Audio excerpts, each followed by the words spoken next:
Yo, Poet, this is quite a grandiose setting for an interview, like a chill. This is the most chilled place we've been in, right? Mate, I don't who's walking downstairs, Prince Charles, or this is incredible. It feels like it's gonna be someone big, you know? Hey guys. You stay here often? Yeah, well, every now and then. Nice to meet you. How are you guys doing? Mate, wow. When you're not staying here, I don't mind. How was that?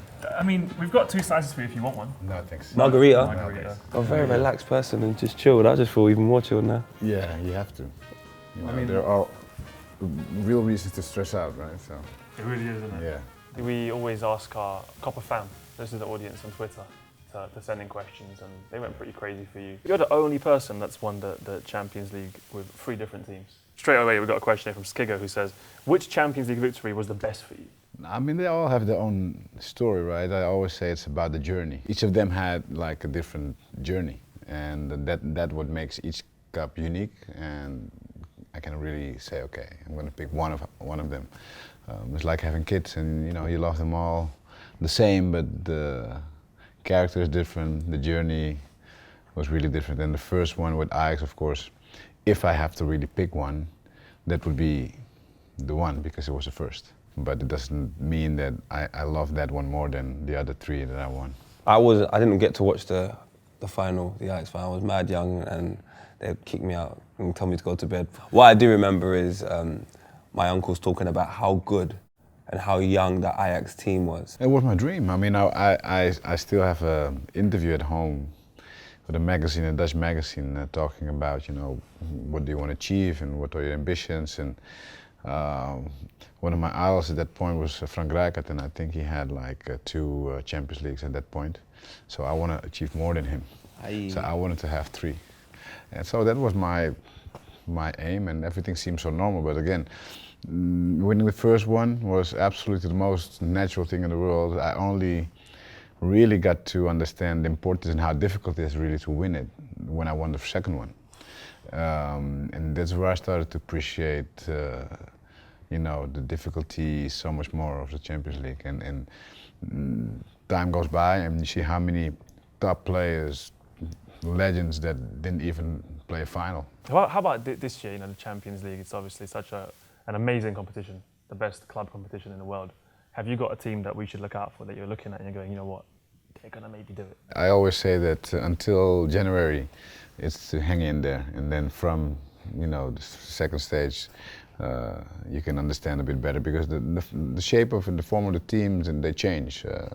Many struggle until December and get much better after. Mm-hmm. So let's wait, and there are many good teams. Chelsea added this year as well, so they are competitive. But I'm looking forward to the February month. That's the month where I start picking my favorites. So really. You're keeping it reserved right now? Yeah, we have to. Yeah, February. It's such a classic thing that happens all the time with teams who were like flying until January, and then boom, they crash for whatever reason, physically a little bit of getting in that rhythm. They have the break in the middle. Yeah, so February is where you see the real thing starting, yeah. And there's a question here from Connor. How did it feel for an AC Milan player to lose that Champions League final in 2005? It was tough, of course. When you lose, it's always hard, but I have a harder time accepting the Deportivo La Coruña loss, because that year we really deserved to have, won everything. We were just really good. We won 4-1 at home, and then we really lost 4-0. Crazy, impossible result. Instead, that final against Liverpool, we weren't even supposed to be in the final. I mean, we didn't deserve really to get in the final. The semi-final, we were crushed by PSV. We had a lucky end of the game, and we won. And we went, through. We played the best final, I think, over the last 20 years that people have seen. Definitely. But yeah, so I don't have, it's not, we really deserve that, to be in the final. Of course, once in the final, it was destiny. It really feels like destiny. Mm-hmm. I mean, people say you disconnected. No, because we had the first chance in the second half immediately with Shevchenko. Goalkeeper made some crazy. Do you remember in the extra time when he put his hand up? Yeah, I mean. When Dudek done that and it went over the bar? It's just, we came out of the dressing room So fired what up, did you say at halftime? fired What up. did you say at halftime? What was said? Let's get more. Yeah, I mean, the killer instinct was definitely there, and also because it was the mentality of the team. We didn't stop with 3-0. I mean, you want to go on. In 6 minutes, because people may not remember, so only 6 minutes they scored 3 goals. Ridiculous. And then it was penalties. So it's not that Milan gave it away. After those 6 minutes, we started to produce again. Yeah. There was a lot. You had a lot of chances. Jimmy Yeah, Traore off the So tell me why. Yeah, tell me why. Was there like a moment though in the game for you? You went, this is something's not right, or was it so quick that you didn't even get to have that? Well, I think it was a goal from outside the box. I don't know who shot it. Yeah, and I went to block it. It went through my legs. It went through other people's legs, and then Dida didn't saw the last moment. It went in the angle. I mean, really, when you talk about things need to be. I think it really needed to be for Liverpool, that one. And yeah, I mean, we played better that final. I think Liverpool had a better final the second time. 2007. At least it was more there, but you know, final is final. Strange. The nice thing about sport, I think, is that the pages are turned every single day, practically, every week. Another game, another chance to improve, another chance to redo yourself, and every year you fight for the same prizes. So. Would you say? I mean, this is me kind of being superstitious. Would you say the element of karma, of what goes around comes around, is very present in sport? Because I was thinking when Portugal played, for example, in the Euros final against Greece, they lost in their own home turf, but then they go away from home in France, and then they win against the odds of no Ronaldo. It's almost like it always kind of comes back. Sport. Yeah. That's sport. Leicester. Premier League. I mean, we have seen that happen, and it's good. It has to happen. That keeps, I think, also the underdog always inspired and to keep on trying. You know, you never know. Everything is possible in sport. Talk to us about the fans. Where do you feel? What country have you played in where the fans are absolutely football crazy in comparison to other places? In Brazil, the stadiums were not always full, but on the streets, you would live football like. Every single minute, 90% of people would have a shirt of the team going to work with it. You would not see that in Europe, right? But in Europe you would have full stadiums. But in terms of the passion, I have to say that's why football is the biggest game in the world. It's everywhere, crazy. It's amazing. So yeah, I mean, we have to thank the fans every single day because they definitely make, you know, our sport as big as it is today. Some more personal for you questions about players and again. I mean, I'm ready to get personal. Not too personal. Whatever you want. I mean, we on a couch, bro. I'll sit over I've been going boxing. Who was your favourite midfield partner to play with, and why? Well, I have to. One I played 4 years, Fernando Redondo. Okay. Redondo, And, he killed Edinburgh. He killed him at Old Trafford. Sorry, maybe you can tell about it. I mean, how was that? Bro, the ball's come on the left-hand side, just outside the box. Redondo has picked out this trick, God knows where from, where he's backheeled it around Henningsberg. Henningsberg must have thought he was the hot dog man or one of the fans. He literally had no clue where he was. It's like he forgot Alex Ferguson was his manager. And next thing you know, I think Raul just taps it into an empty net from like 3 yards. I was like, I remember just being stuck on the screen like, nah, Real Madrid are the best team I've ever seen in my life. The other player is Pirlo. So these are the two guys that I've, because we completed each other, really completed each other in terms of how, I mean, I can just feel it, We had a bit of a Pirlo section for you, and he's announced his retirement. I had a WhatsApp with him, a few days ago. And what's up? What's he saying? He said, "What's up, man?" I said, "You good?" He's now speaking English, so yeah, he's satisfied, you know. Done. He's ready. Yeah. Is there something that you could tell us about Pirlo that no one can? Pirlo was like the man of 3 words per game, more or less. So he wouldn't be speaking a lot. So I had to read his body language, and after a while I got to know him better and better. So I was able to read his mind practically. He would look, and I would. Okay. And first month I didn't really get it, you know. But after a while I knew what to do. Maybe he wanted to go away and create some space, and I would come and get the ball, and we would start rotating around each other. Well, these are some things from the field, but you would not imagine how funny he is. No, I would. the I field. would. Have you seen his He pictures? is the driest guy you would ever think.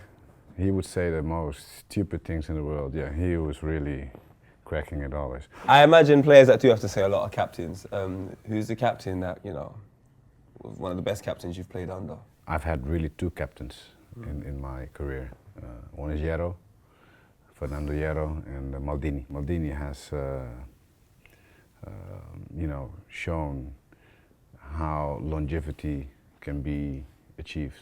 Maldini is a great example for sportsmanship and for professionalism, besides his talent, which we don't have to address. Yeah. Say no more. Can you make us the perfect footballer from your teammates? Who would be the left foot? Wow. Roberto Carlos. Right foot. Ronaldinho. Upper body. I'm checking the other ones coming. So Ronaldo Fenomeno. Beard. What must it be Pirlo? Yeah, I'll say Pirlo. Hair. Put Davids in there. Davids. Oh, how could you That's forget? legendary. That's Yeah. legendary. And footballing brain. I'll put Redondo there. Character. / personality. Can I take Redondo back? Yes. Put him there? Yeah. I'm going to put him there. Football brain. Take Raul. Raul was smart as smart, yeah. The captain's armband. Paolo Maldini. Real De Ladib says, who is one teammate that you'd never pick a fight with? Well, first of all, I don't believe in fighting.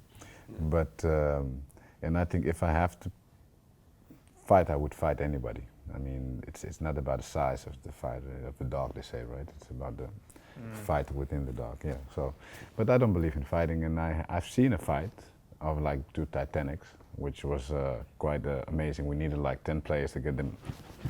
It was with, it was like Ibrahimovic and our friend Oguch. That's 2 big guys. That was, believe me, we needed like 8 to 10 players to get them. Security. That Pull is up. 2 big guys. Yeah, and they were pissed off at each other that day. Are you serious? Yeah, but after that it was cool, you know. Things happen like that, and sometimes it makes even the team stronger and better. What was Ibra like as a character, quickly, just? Ibra is a special character, but yeah, I had good control on him.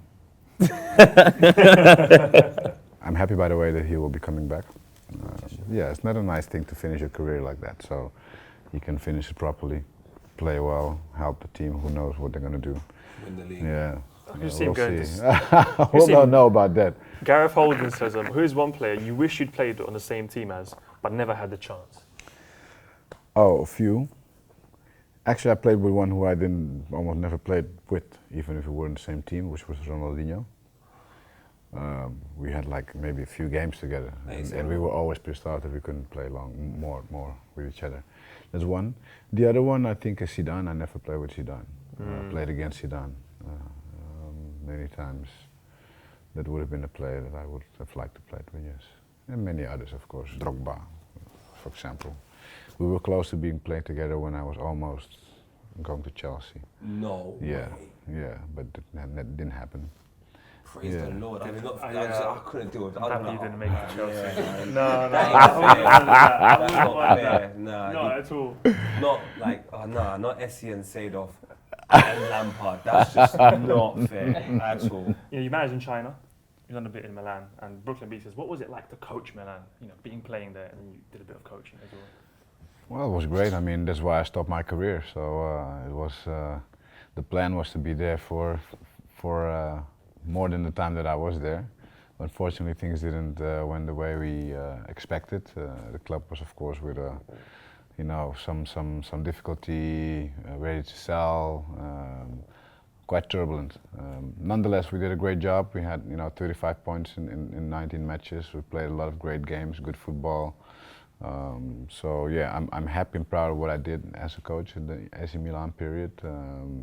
Sad it wasn't, you know, extended and as it was supposed to be, but again, everything, you know, doesn't really always go how we wish and how we want. And but I'm ready to be on the bench again and keep on producing as a coach and you know, extending my experience to the new generation and inspire the ones who are at the end of their career eventually. Let's end it on you do a lot of humanitarian work, obviously back home in Suriname as well, and you're a FIFA ambassador, I believe. I'm a WAVE ambassador for WAVE diversity and ambassador, change. I'm related to the FIFA movement now with the new president and Boban and what the new FIFA stands for and what their aim is. But we need everybody to help out, and I think what you guys are doing, by the way, is promoting football also in a positive way. That's what we need. That's what we need. Thank you so much, guys. Thank you very much. It was a pleasure. Really It was a appreciate pleasure. it. Well, legend in football. Thank you so much. that was Thank you so much. a real amazing time to be chilling here with the man himself, Clarence Seedorf, in his humble abode. It was fun, and we'll maybe see you soon. And who knows? Oh yeah, let's not make it a World Cup maybe. share. Let's see each other soon. Let's do it. Yeah. Arsenal? Okay. Can we end Who it? knows? Who knows? I have this saying that I say, it's have a nice. Can you Have a nice. have a nice from Clarence? Have a Seedorf. nice.